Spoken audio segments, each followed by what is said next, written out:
Bonjour à tous et bienvenue dans ce débrief du quart de finale de la Coupe de la Ligue entre le PSG et Saint-Etienne, et comme promis donc un format beaucoup plus long de 4 ou 5 minutes au moins.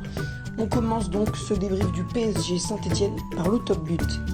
Ouverture de score signée de la part de Mauro Icardi à la 2e minute de jeu.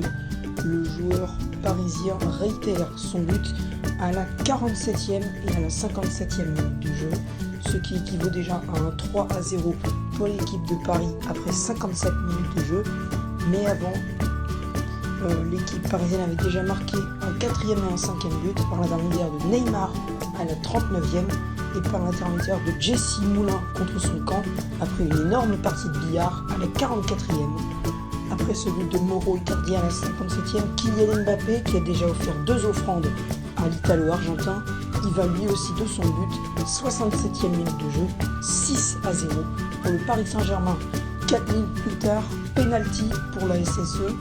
Yohan Cabaye le rate dans un premier temps, Sergio Rico le repousse, mais le repousse sur la tête du milieu de terrain, ancien parisien d'ailleurs, qui finit par le mettre au fond d'une tête magnifique.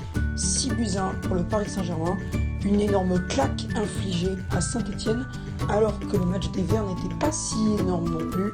Les Parisiens ont vraiment dominé la rencontre et les 4 fantastiques étaient bien là ce soir. Ça fait déjà quelques matchs que l'équipe est vraiment soudée. On voit une équipe du Paris Saint-Germain qui semble vraiment épanouie quand elle joue. Et ça fait plaisir à voir, étant donné que cette saison, c'est un petit peu fragile du côté de Paris. On a déjà eu beaucoup plus de défaites que les saisons précédentes. Et là, ça fait du bien de voir une équipe soudée qui a marqué quand même 12 buts en 2 matchs et en encaissant que 1 but. Donc franchement, c'est vraiment bien. Ça fait 28 buts sur les 5 derniers matchs inscrits. Donc vraiment, la quadruplette Neymar, Mbappé, Icardi, Di Maria, c'est vraiment bien. Et ça permet vraiment aux joueurs de s'épanouir. Un peu comme Mbappé-Icardi.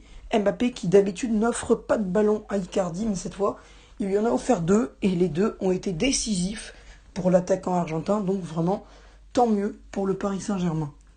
On continue donc avec le prochain match du Paris Saint-Germain qui se jouera contre Monaco dimanche prochain. L'homme du match pour moi, donc j'ai désigné Mauro Icardi comme l'homme du match, c'est bien logique. L'attaquant argentin a délivré 3 buts pour le Paris Saint-Germain. Il n'a pas délivré de passe décisive, il me semble. Mais en tout cas, si peut-être une, mais je suis pas sûr. Je crois que c'est lui sur le but d'Mbappé. Donc 6-1 pour le Paris Saint-Germain qui se qualifie donc en demi-finale de Coupe de la Ligue. Dans le reste des quarts de finale de la Coupe de la Ligue, Reims a battu Strasbourg avant-hier sur le score de 4-3 au tir au but avant de s'être fait accrocher par l'équipe alsacienne 0-0 en prolongation et dans le temps réglementaire. L'équipe lyonnaise a quant à elle battu Brest 3-1 sur le fil. L'équipe brestoise était revenue au score à 2-1 par l'intermédiaire de Samuel Grandsien, mais malheureusement Jean Lucas a battu les espoirs brestois en inscrivant le 3e but à la 91e, tandis que du côté de Lille, les Lillois se sont imposés 2-0 dans le derby nordiste contre Amiens, sur des buts de Araujo et de Osimhen à la 50e et 58e.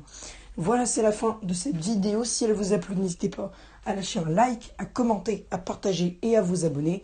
Je vous souhaite à tous de bonnes continuations en janvier. Et si vous êtes en 3e, un joyeux brevet blanc.